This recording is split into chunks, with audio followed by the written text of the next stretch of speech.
You're such an asshole. Banging out the asshole consulting. We have, where did it go? There it is. Interesting request. Soon I'll get to the cigar lounge. Oh, that's right. This was all in gray font. I can barely read it. So I have to highlight it. It is a long question.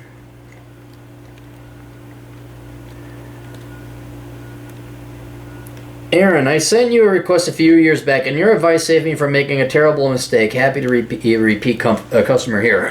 22-year-old Brit, IQ 143. When I was 19, you did a video. Oh, wow, this is 3 years ago. This is old school asshole consulting. Asking whether I should continue working freelance as a cameraman in the film industry or go to Cambridge and study philosophy. You told me that my parents and teachers were wrong in advising me to study a worthless degree and that I should continue working freelance in film but follow a two-pronged approach. I did exactly that. I continued working freelance as a cameraman, editor, shooting advertisements and corporate video. I managed to grow my freelance income to a good livable wage, move out, get my own place through minimalism, travel to over 30 countries. Now, who would fuck up this position? Who would fuck it up? Nobody would, right? Nobody. In January 2017, I went beyond working as a freelancer and set up my own production company, working with clients directly. This was very challenging to begin with, but ultimately became successful. Towards the end of the year, the company was consistently making around $8,000 a month US after costs. That's $96,000. You almost had the six figs. And you're self-employed. And so you were 20 years old, $96,000. Doing what you wanted to do, self-employed. You had it. You had it.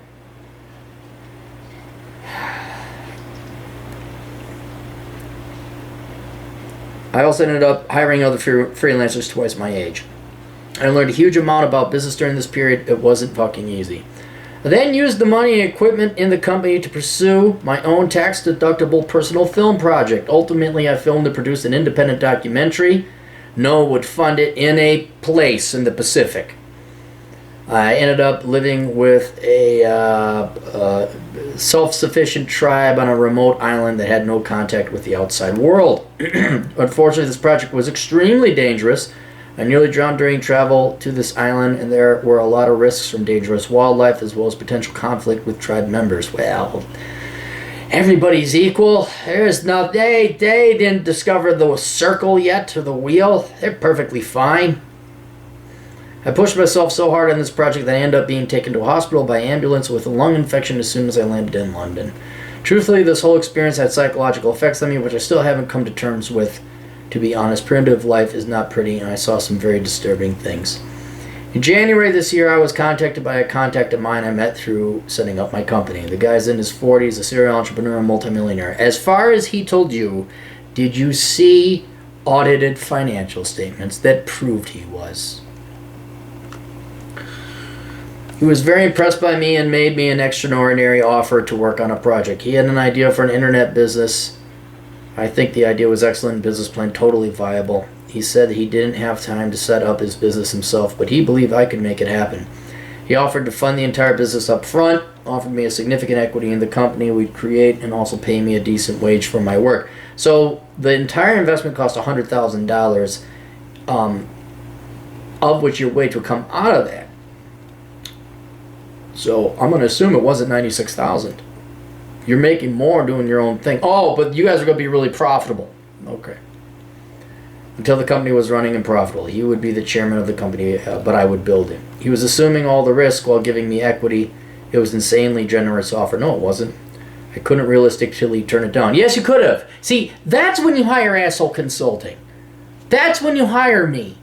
When there's a very important decision, even if it sounds great. Aaron, the big-titted redhead I've always had a crush on, wants to give me a blowjob for no damn reason at all. And then you stop before you run and stick your dick into that. You come and say, Aaron, is there something wrong? I'm like, is her name Fred?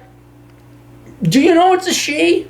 Why all of a sudden she wants to jump your bones? What's going on here? And then you find, oh, she's a lady boy. Oh, she's got the gonorrhea, syphilis, herpes, AIDS. Oh my God, Cappy, thanks for the $35 consult. I don't have to spend $250,000 a year on AIDS drugs.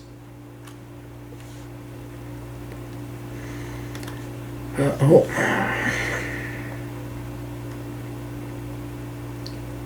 Hang on. Scrolling down. I don't know why you wrote in gray, dude.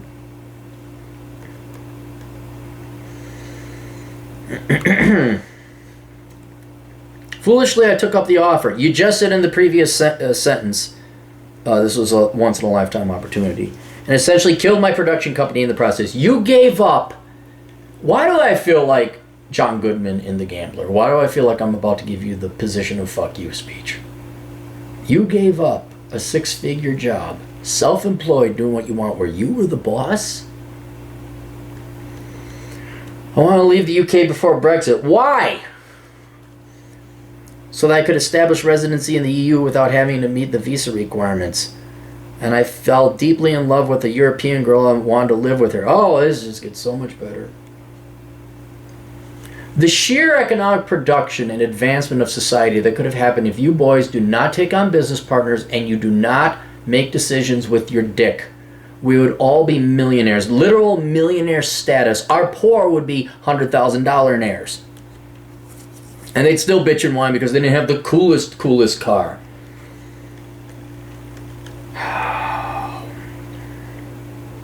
I closed my production company, emigrated from the UK to a country in Europe, moved in my girlfriend, started work on the new company with my business partner. Within 3 months, it became clear that this business partnership was not going to work. I found out that the person I was in business with was actually bipolar. And what I had seen up until that point was him on his up phase. He's genuinely bipolar, not some phony crap. He does actually have a real mental illness. That I don't doubt.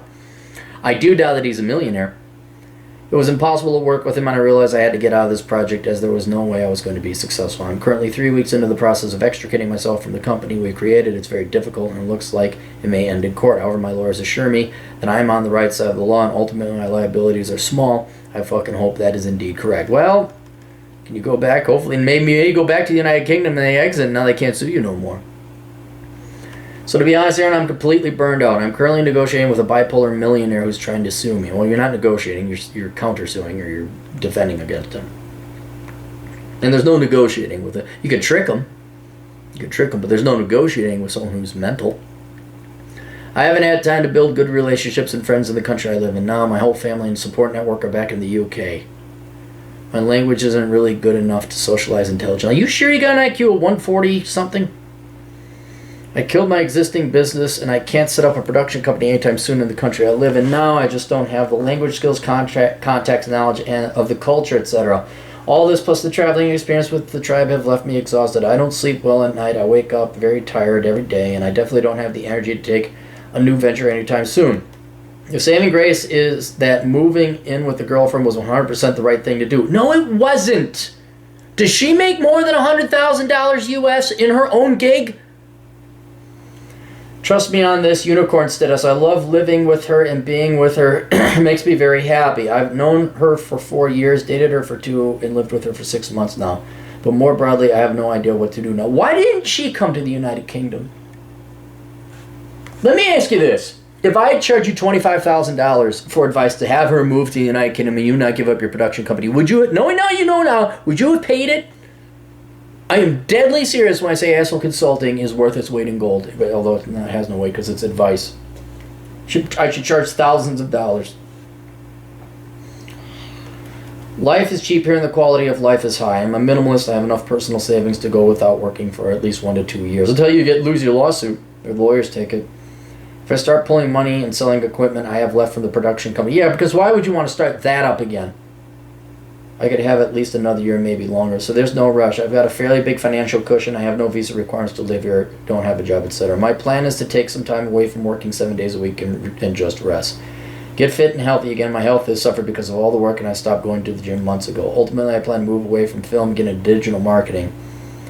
The film industry is nepotistic shithole of talentless leftist morons and rich kids funded by their parents. Yeah, being a filmmaker is not something I have any desire to be right now. Gotta get comfy. I have some high-profile contacts in digital marketing. I hope Seth Himes is one of them, and one of them has agreed to take me under his wing. I think I could start making decent money in this space within 6 months. I just don't have the energy at the moment. Where's the energy to go to digital marketing class coming from? And I love it how people say they don't have the energy. You don't have a choice. Life comes at you and it continues on. You don't have the energy, but you're going to go back into digital marketing. When I think you should move back to Britain, fire up your production company again and start working there. Unless that's impossible, unless you've lost all your clients and contacts. I think you should take a break, especially given your health situation. You should rest, but you have to continue on. There is no end until you die. Getting into another field is going to require huge amounts of work, studying, and enthusiasm. Or you go back home with your gear and your equipment, you plug the key back into the ignition, and you fire up the machine again. Huge amounts of work, studying, and enthusiasm. Right now I can scarcely get out of bed. Teaching myself digital marketing from scratch is out of the question. Well then, I don't want to leave the country where I live now. I'm happy here. I want to be living with the girlfriend. What should I do? Oh my God. I so undercharged you. Take a few months, slowly grind through my savings, and then reassess? Yes. Let's just piss away all of our money and sell our capital assets that could maybe make us more money down the road. I guess this is what a burnout feels like. No, a burnout has a ton of drugs and you didn't do anything stupid. Okay, you did something stupid taking on this business partner.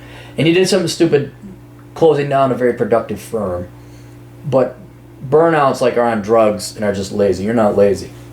A lot of people warned me at my rate of work this would happen. I guess they were right. Any thoughts would be appreciated. Go back to the United Kingdom. Start your old company again. Do not sell your equipment and assets. Bring the girl with.